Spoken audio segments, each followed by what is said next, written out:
The harvester.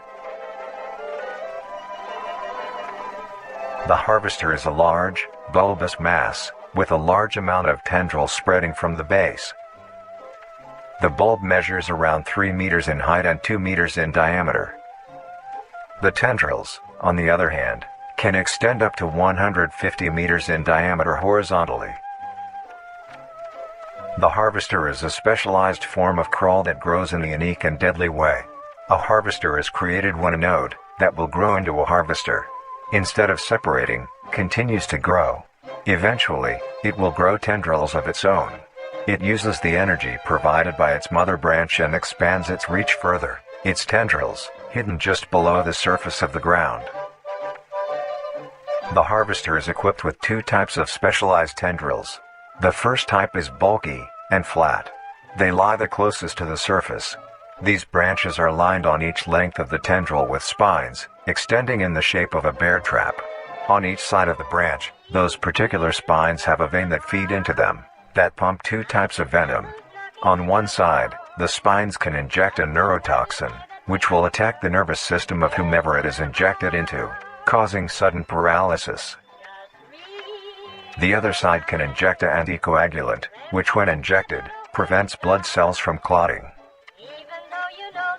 Whenever a large animal moves across the area armed with these tendrils, the branches will clamp onto the animal and thrash violently.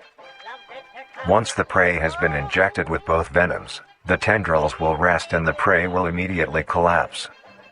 The animal will be unable to move due to the paralysis, and the wounds caused by the thrashing spines will not stop bleeding. All the prey can do is lie patiently, until succumbing to blood loss. Once the prey has bled out, the second type of tendrils come in. They lie below the spine equipped once. These branches are thick, but very sturdy. They share similar anatomy to the small branches of the crawl, equipped with organelle that absorbs nutrients.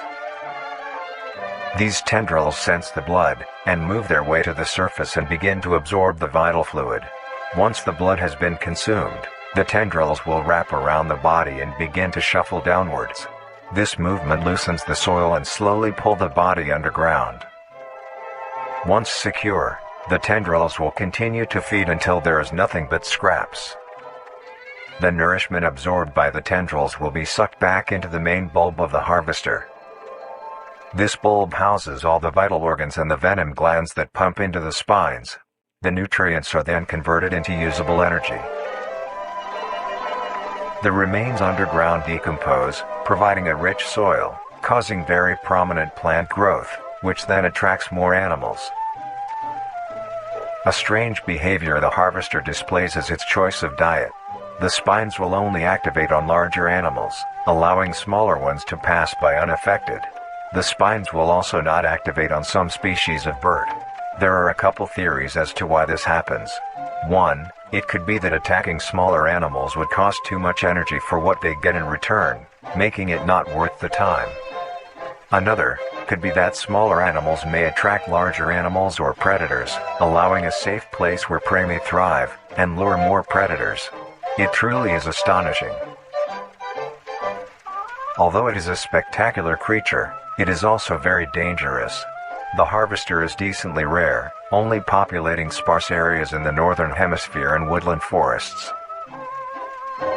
If you are stung by a harvester, there will be no way of helping you, being that there is no cure, and fatality is 100% positive.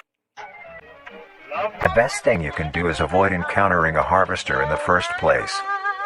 If you are hiking, take note of any warnings or signs saying that there are harvesters around. If you also notice an abundance of lush, ground-dwelling plants in a forested area, and there are no signs of wildlife, this is suspicious and you should leave the area, staying close to the base of large trees or rocks. If you find yourself in the middle of a harvester ground, do not panic. Sudden movements may activate the tendrils and will inject you. Although a harvester is rather forgiving, do not risk any skittish movements. Remain calm. If you have any objects with considerable heft, like coats, backpacks, or full water bottles, gently take that object and lightly toss it towards the bulb, and away from your escape route. This will activate the spines on where the object lands, distracting the bulb for a moment. You will then slowly begin to do wide shuffles away from the bulb. If possible, throw another object when you are certain you are a fair enough distance away, just to be safe. Continue until you are completely sure you are out of harm's way.